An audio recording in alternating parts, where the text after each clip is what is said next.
Hey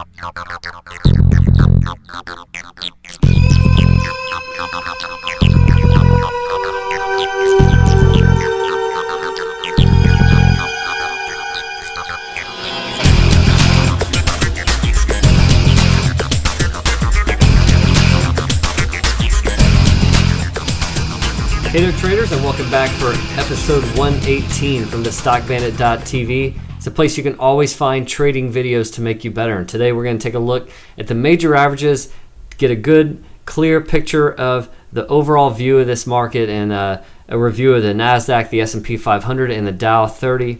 Those are the big three indices that we want to watch the closest. And we know that most stocks are going to respond to how those three indices are acting. Those are going to have an impact and an influence on individual stocks. And so let's start off with a look at the NASDAQ. Now, clearly we are still in corrective mode, coming off that January high. We're still in pullback mode, and that has not changed. And last week we actually saw this index give up just a few more points. It was only down about 6 points on the week, but some interesting things took place.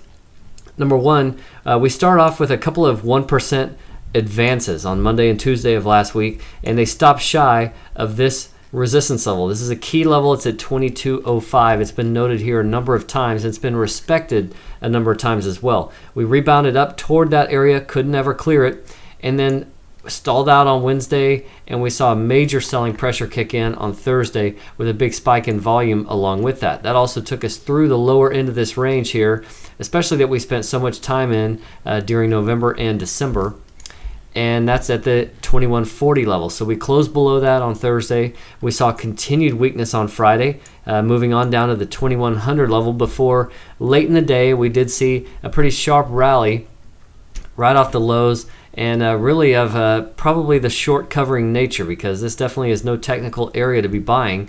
However, stocks have become very short-term extended to the downside, and we were able to rebound and finish right here near this 2140 area again, finishing just 1 point above that. So volume was again heavy on Friday. So we're getting some pretty nice volatility in this market. That's a great thing for you and me as traders. And now we've got some further validation of these levels. Still watching this 2140 level, still watching the 2205 zone. Of course, we'll be watching this 2100 level. That was Friday's low. And then beyond that is going to be the November 2nd low, which for the NASDAQ is down here at 2024. So those are the levels I'm going to be watching in the week ahead.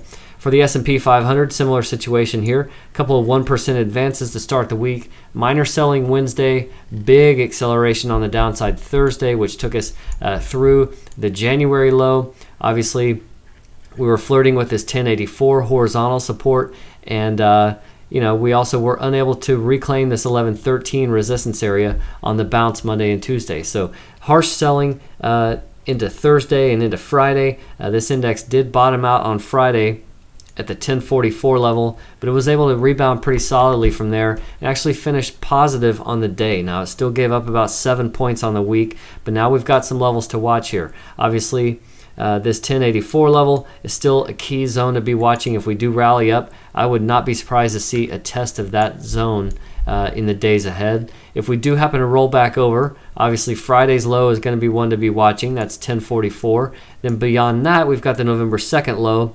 That's at the 1029 level. So pretty good levels there, and lots of back and forth action in this market that's starting to emerge. Finally, take a look at the Dow. This index has really been crossing some key levels a number of times lately. This 10,120 was former resistance, and it has been trying to serve as some support here in the last couple of weeks. We started off rallying up through that on Monday and Tuesday of last week. Then we kind of rolled back over, and here again saw this swan dive type of move before bottoming right down here at these 98.35 level. So this index was able to scratch and claw its way back above the 10,000 level. Nothing real significant at 10,000 other than it's a psychological level. So this index was able to finish down only 52 points on the week despite this big rainbow type move. So lots of back and forth action. This market is by no means quiet, and that's a great thing for you and me as traders. That means there's going to be opportunities on both sides of the tape, trading the long side and the short side. We've got to keep our eyes open, and we've got to stay on our toes, keep well-defined stops in place and manage risk accordingly. But there's going to be some opportunity as long as this market is seeing these back and forth moves like this. And I, for one, am very excited about it. So thanks again for joining me for this episode. I will be back soon with more videos, but in the meantime, trade like a bandit.